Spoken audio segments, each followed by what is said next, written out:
Fala pessoal, beleza? Hoje dia 22 de fevereiro, segunda-feira, bora fazer mais um fechamento de mercado aqui para vocês. Começando aqui pelo índice, depois passando para o dólar, tá? Bom, o índice hoje abriu aqui num gap de aproximadamente uns 5.200 pontos. A gente percebe um movimento bem distante das médias móveis. Até que o mercado começou a se comportar de forma ascendente, tá? Fazendo fundos cada vez maiores aqui, ó. A gente percebe um fundo, dois fundos, três fundos maiores e uma região onde foi rompida acionando um pivô de alta, tá?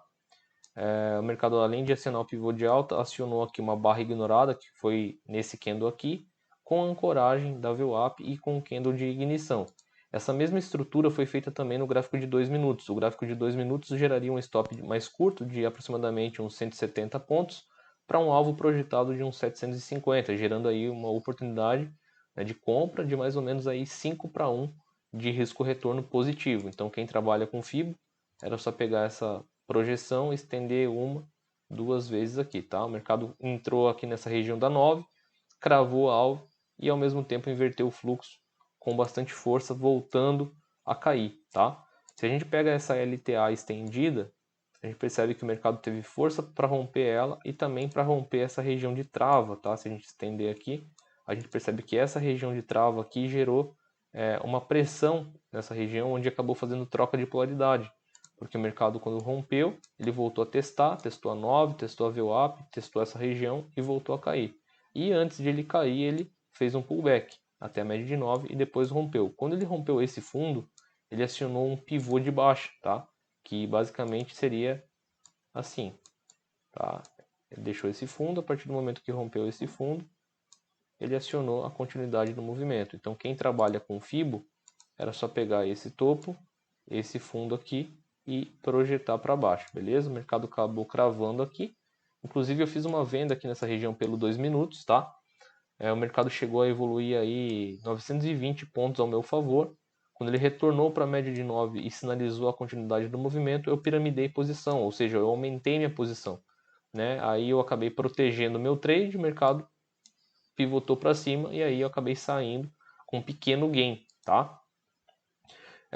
E nessa alta o mercado corrigiu, a gente percebe bastante defesa, né, vendedora aqui nessa região, que se a gente pega e estende aqui, pessoal, olha lá, a mesma região que gerou impacto aqui e gerou impacto aqui.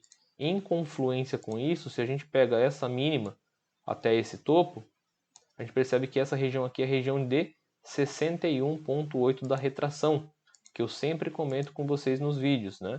Que a região de 61% da retração é uma região determinante para ver se o mercado vai travar ou se o mercado vai dar continuidade no movimento.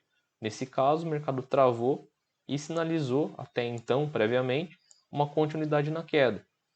Até que ele chegou nessa região e acabou travando também. Vocês podem me perguntar, pô, Adriano, mas por que ele acabou travando aqui? Porque essa região também foi 61%, opa, essa região foi 61% desse movimento aqui, ó. Tá, então ele caiu, travou no 61,8 e virou para baixo. Travou aqui também no 61,8 e voltou para cima. Só que aqui, galera, é até legal vocês observarem que é o seguinte, o mercado acabou fazendo uma figura bem interessante de reversão, tá? Que foi basicamente o diamante. O diamante, ele é formado por uma figura de alargamento, tá? A gente percebe alargamento. Por que alargamento?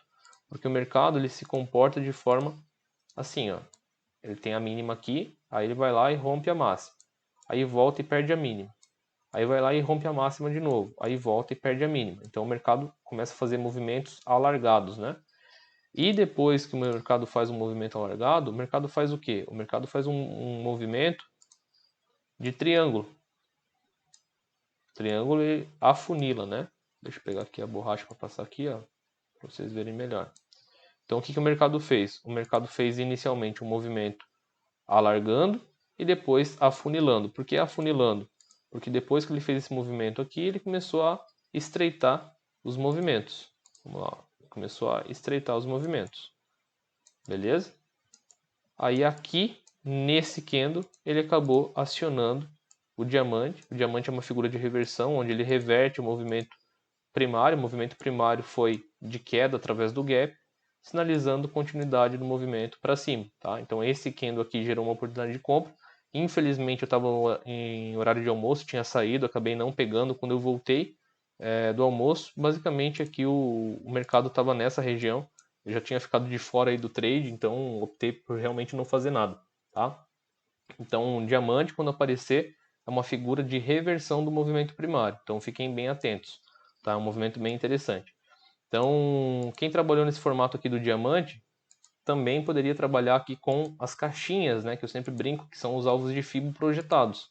Por quê? Porque a gente tem esse fundo e esse topo aqui. Se a gente estender, tá? O mercado deu oportunidade de compra no rompimento dessa LT aqui do diamante, né? Então ele deu oportunidade de compra nesse candle. E quando ele rompeu esse pivô aqui, rompendo esse topo, tá? Ele gerou oportunidade de compra também nesse candle aqui, ó, que foi uma barra ignorada, tá? Com inversão de médias. E aí era só pegar essa amplitude e jogar lá para cima. A gente percebe que o mercado foi lá, simplesmente cravou o alvo, tá? Em confluência com isso, se a gente der um zoom out aqui, com o último topo lá de sexta-feira, a gente percebe que o mercado retraiu exatamente na zona de 38%, ó. Então ele confluiu um pivô de alta com uma retração do movimento macro. Então aqui era uma ótima região realmente para poder finalizar o trade, tá? Bom, o mercado cravou alvo, enfraqueceu o movimento, voltou a testar a média de 9, sinalizou uma continuidade de movimento, falhou topo e virou para baixo, tá? Nessa inversão aqui para baixo, a gente percebe aqui um candle bem forte de inversão de fluxo, onde o mercado fez dois topos, um menor que o outro, então dava para você ter feito o quê? Trabalhado num cenário descendente, certo? Então a gente percebe que o mercado veio, testou uma, testou duas e continuou caindo. E aqui, galera, o mercado também perdeu essa mínima e acionou o quê? Um pivô de baixa, né? Então, gerando oportunidade aqui de venda, pegando aqui a projeção e jogando para baixo, geraria aqui uma vez, duas vezes. A gente percebe que o mercado quase fechou aqui na mínima, que basicamente seria a mínima do dia, né? Próximo da mínima do dia.